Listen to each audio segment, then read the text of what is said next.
Hi, my name is Darren Mills. I want to thank you for taking the time to listen to and watch this short video on, because anytime you talk about tax proposals, they can certainly be very long. But this short video on the recent proposals that came out of the House Ways and Means Committee last month, and some of the items that may require immediate action on the part of taxpayers before the small window of opportunity that currently is being proposed on some of the effective dates of this legislation closes and taxpayers lose out. So my goal here is to really just talk about and touch upon three items, broadly, really the income tax implications, the estate and gift tax implications. Again, we could spend a couple of hours on, but I am not going to do that either to you or to me at this point, because as we start with the status of the legislation, there's certainly time for things to change and for the proposals to certainly end up being a lot different than they currently are. But the thinking is that a framework for the actual final legislation may come as early as the end of October, if not before Thanksgiving. And, um, so from a planning standpoint, it's a double-edged sword. The longer we go, the more time we have in this relatively speaking, this short window of time to take action to help some taxpayers. Conversely, if there tends to be, or there is, any kind of surprises that come in the final legislation, that wouldn't give taxpayers a lot of time to take action, because advisors are already going to be busy, and again, it's just not a lot of time to get something done. So tax legislation, real quick, does have to originate in the House and then go to the Senate. I'm sure, as everybody has certainly seen on the news, the goal is on the Democrats intend to use the budget reconciliation process to push through some tax legislation. I believe the last time that happened was in 2001, when you had a tiebreaker in the Senate, and then Vice President Cheney was the tiebreaker. So by doing that process, since we have a 50-50 Senate, assuming that the Senate, each side of the aisle votes their, party lines, then Vice President Harris could be the tiebreaker, and that avoids the filibuster.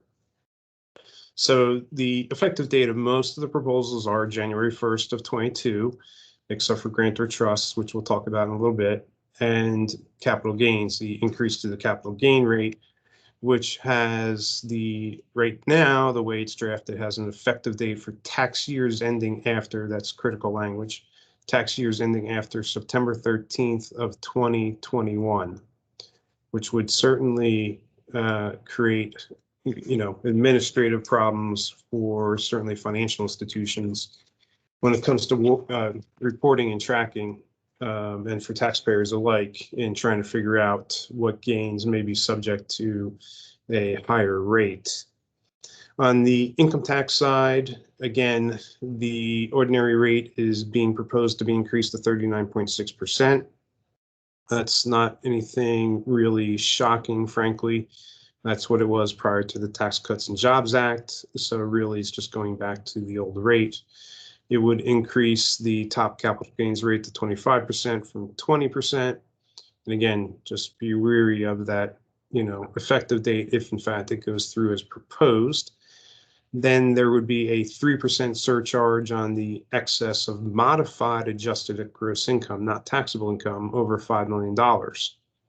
So for high earning taxpayers, that means that the tax rate could be, the federal rate could be 46.4% before state and local taxes, okay? And of course, right now, there's nothing out there about repealing the SALT limitation, although frankly, my experience is for most people in high tax jurisdictions that are high earners don't necessarily get a lot of benefit from state and local tax because of the AMT. And just also be wary of trusts. The threshold for trust is $100,000. So for a non-grantor irrevocable trust, the 3% surcharge could kick in at $100,000, which, in some contexts would not necessarily be a high hurdle. And then finally, on the income tax side, there's more in the legislation, but these are just the topics I want to touch upon at this point in time. It's the repeal of Rev Rule 8513, which planners have used for a number of years to basically transfer appreciated assets out of the taxpayer's hands into a grantor trust, that being a non-taxable event, non-income tax event, and then structuring that trust so that it wasn't included in somebody's taxable estate. So there would be a new code section enacted, section 1062, which would cause the recognition of gain on the transfer of appreciated assets to a grantor trust. But like a lot of things in the tax law, losses would not be recognized, okay? The other interesting item in there is expanding the NIT to ordinary trade or business income. Right now, it only applies to passive income. And so what this will effectively do is it would severely, as I have in the bullet point there, it would severely curtail the benefit of an S corporation, because historically and currently, the earnings of an S corporation are not subject to self-employment tax. Whereas if you are, so for example, if you had a multi-member LLC that was elected to have S corporation status, then legally it's still an LLC, but for federal income tax purposes, it's a S corporation, and therefore the earnings from the S corporation are not subject to self-employment tax. If it was a multi-member LLC that was treated as a partnership, those same earnings would be subject to self-employment tax. So this proposal would essentially close that loophole, which back in 2010 is certainly, I remember Congress had proposed legislation come out of the House, frankly modeled after, at the time, my recollection is John Edwards, because he owned his interest in his law firm prior to getting into politics through an S corporation, and therefore mitigated the amount of self-employment tax he paid. And of course, it's been in the news recently about President Biden and the First Lady using an S corporation with respect to some royalty income they have earned and mitigating the amount of self-employment taxes they've paid. So what the proposed legislation also does is, to the extent it does go through like this, it is, and obviously at this point we're not really sure how this will work, but it would provide a 2-year window of opportunity for S corporations to convert tax-free to a partnership. So going back to my example of the multi-member LLC that was getting taxed as an S corporation, that could convert back to an LLC, a multi-member LLC treated as a partnership in a tax-free transaction, which right now you cannot do. So an S corporation, if it were to convert to an LLC treated as a partnership, that would be a deemed liquidation of the S corporation for income tax purposes, and therefore any appreciated assets within the S corporation would be subject to tax. And to the extent it had not always been an S corp, there could be some built-in gains tax in that transaction. So this could be an interesting development going forward, depending what happens again with this proposal, and taxing the best, effectively putting a tax on self-employment tax, right? Or earnings from self-employment of an S corp. All right. So the other piece then, or last piece I'm going to spend just a couple minutes on, is the estate and gift tax proposals. I'm sure, as again, most of you have seen, the exclusion would be cut in half from 10 million to 5 million, indexed for inflation. Of course, right now, the 10 million indexed for inflation is 11.7, and the 5 million, if you index it, should be approximately $6 million in order. And so all that really does is the first bullet point is just accelerating the sunset of that increased exclusion from the Tax Cuts and Jobs Act anyways from 2000, sunset on 12/31/25, and basically accelerating it 4 years, so it sunsets on December 31st of 21. In order to take advantage of the increased exclusion, however, somebody needs to be able to give as much as that increased exclusion, right? So, for example, if somebody gives away $5 million and reduces their estate by $5 million, then next year, if this goes through and it drops, that $6 million would then be reduced by the $5 million they previously gave away, leaving them with $1 million.